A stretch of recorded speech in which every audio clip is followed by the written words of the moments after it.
ये दिन ये महीने साल गुजर जाएंगे मेरे यार।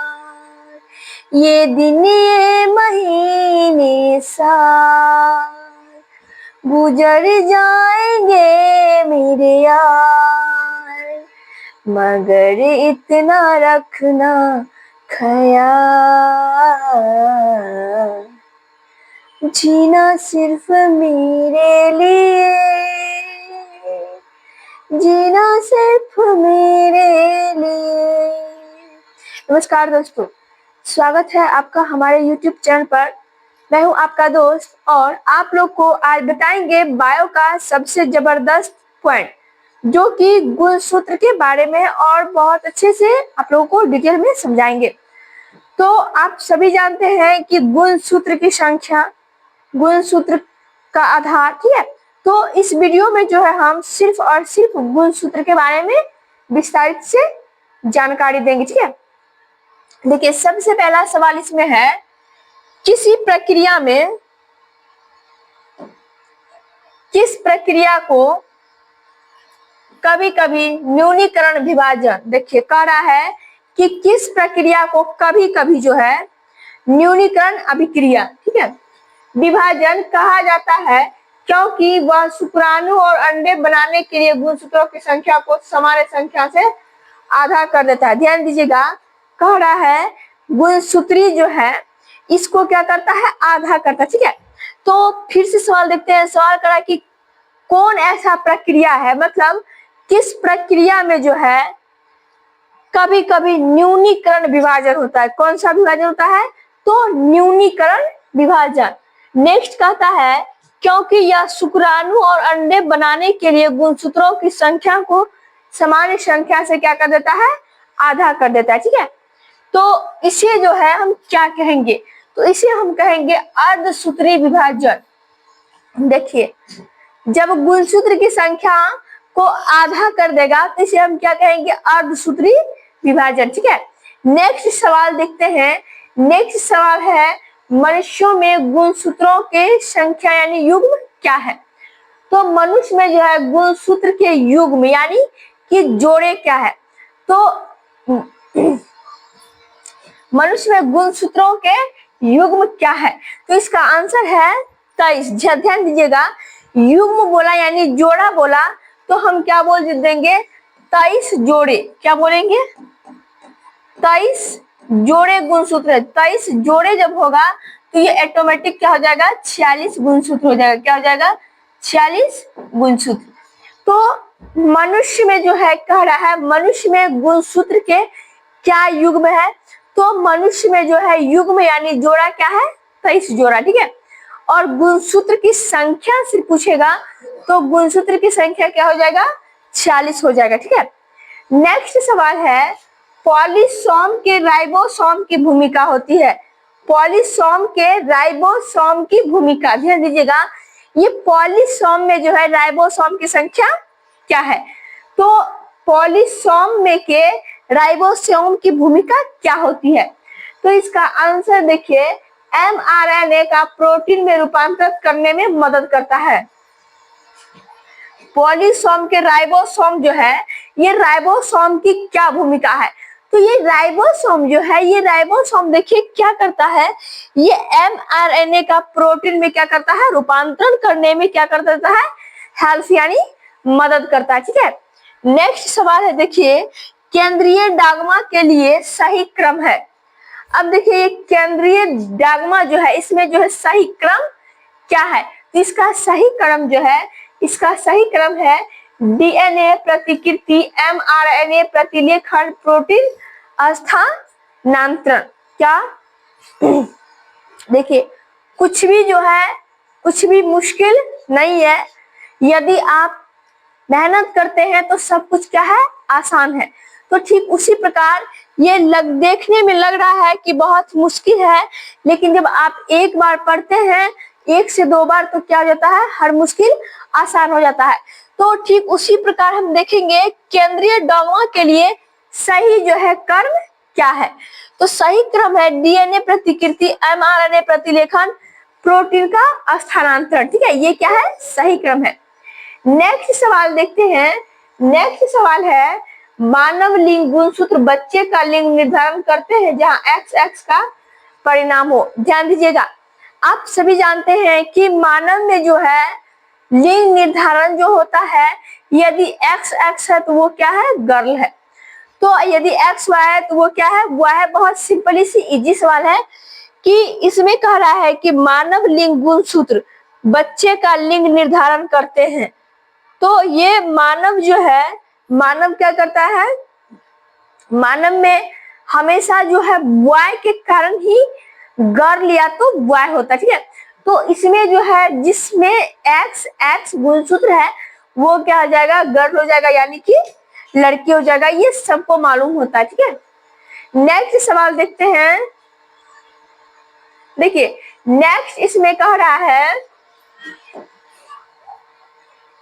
कि पिता के गुणसूत्रों के किस संयोजन से लड़की का जन्म होता है। ध्यान दीजिएगा, क्या बोला कि पिता के गुणसूत्रों के किस संयोजन से।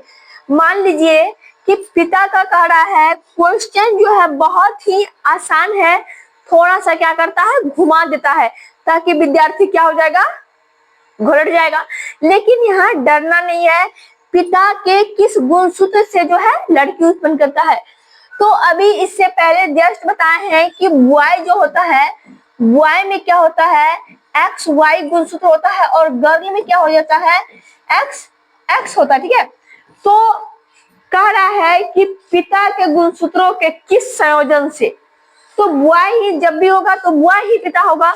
तो इसका जो है यदि वाई जुड़ जाता है तो यहाँ क्या हो जाएगा, फिर से वाई हो जाएगा, जिसमें यहाँ कह रहा है लड़की जन्म लेता है, यानी गर्ल जन्म लेगा। तो कब जन्म लेगा, जब एक्स जो है पिता का एक्स और माता के एक्स से जुड़ेगा।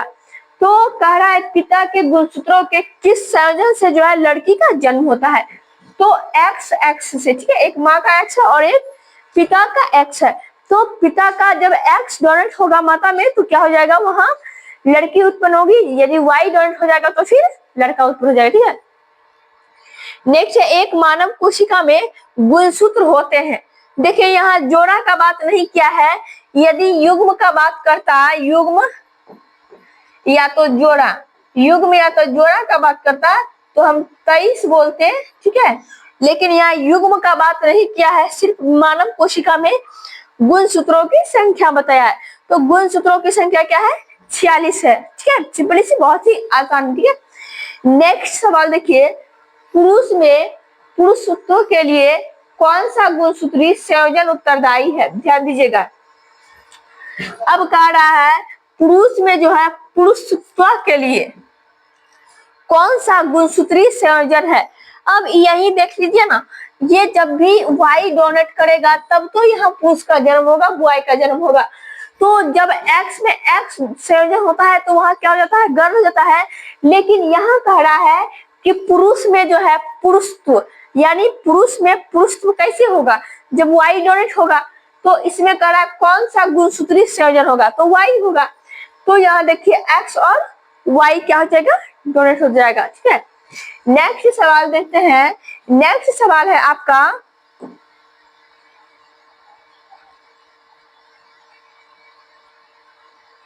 नेक्स्ट है झिल्लीदार गर्दन वेब्ड नेक अभिलक्षण है। देखिए, झिल्लीदार वेब्ड नेक अभिलक्षण क्या है, तो ये है टर्नर संलक्षण का। किसका है, टर्नर संलक्षण का। ठीक है, नेक्स्ट क्वेश्चन अब होगा आनुवंशिकी से। ध्यान दीजिएगा, सबसे पहले हम लोग समझेंगे कि ये आनुवंशिकी जो है, ये आनुवंशिकी क्या होता है।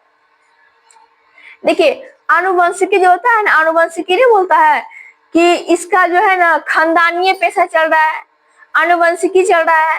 तो आनुवंशिकी का मतलब होता है जो एक पीढ़ी से दूसरी पीढ़ी में क्या होता है, उसका अभिलक्षण प्रकट मिलता है।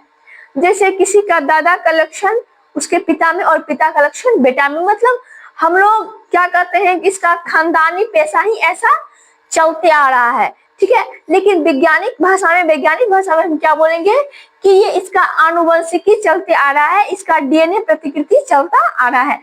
तो आनुवंशिकी का मतलब यही है जो पीढ़ी दर पीढ़ी क्या होता है, जो अपने बच्चे में संचित होते रहता है। ठीक है, तो नेक्स्ट इसका क्वेश्चन है जो हीन जियो नाम के एक अमेरिकी कोशिका आनुवंशिक विज्ञानी थे।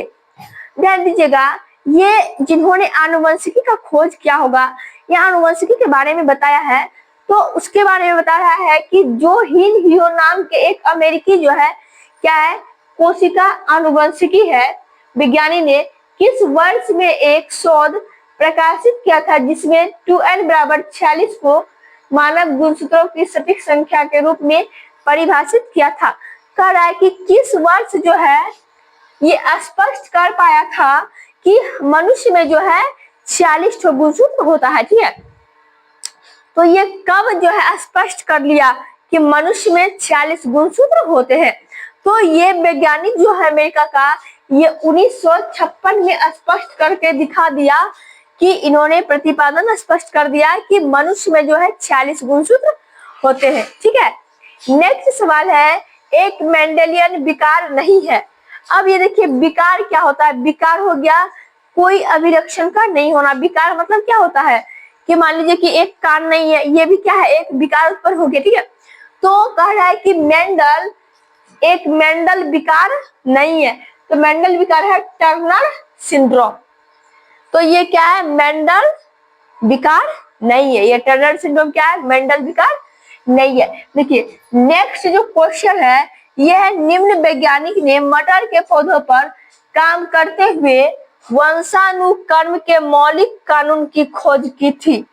कह रहा है कि कौन सा वैज्ञानिक था, देखिए कह रहा है कि कौन सा वैज्ञानिक था जिन्होंने ये आनुवंशिकी का खोज किया, किस पे, तो मटर के पौधे पे। तो मटर के पौधे पे जो है ये क्या किया था, काम करते हुए कि वंशानुक्रम, यानी कि कैसा पौधा है तो कैसा बीज होगा, कैसा उसका बच्चा होगा, कैसा फल होगा, तो किस पौधे पे कैसा फूल होगा, कौन सा कलर होगा, बौना होगा, क्या होगा, तो ये कौन बताया था, तो ये बताए थे ग्रेगर जेन मेंडल।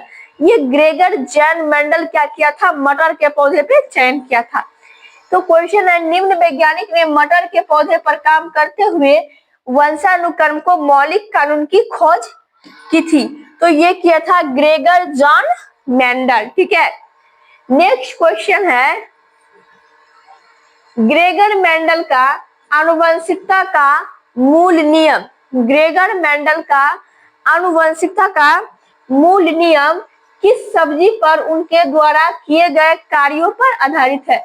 नेक्स्ट क्वेश्चन सेम है, थोड़ा सा क्या है, घुमा के दिया है, तो ये घुमा के दिया है ताकि विद्यार्थी क्या हो जाएगा, पलट जाए, लेकिन ऐसा नहीं करना है, ध्यान से पढ़ना है।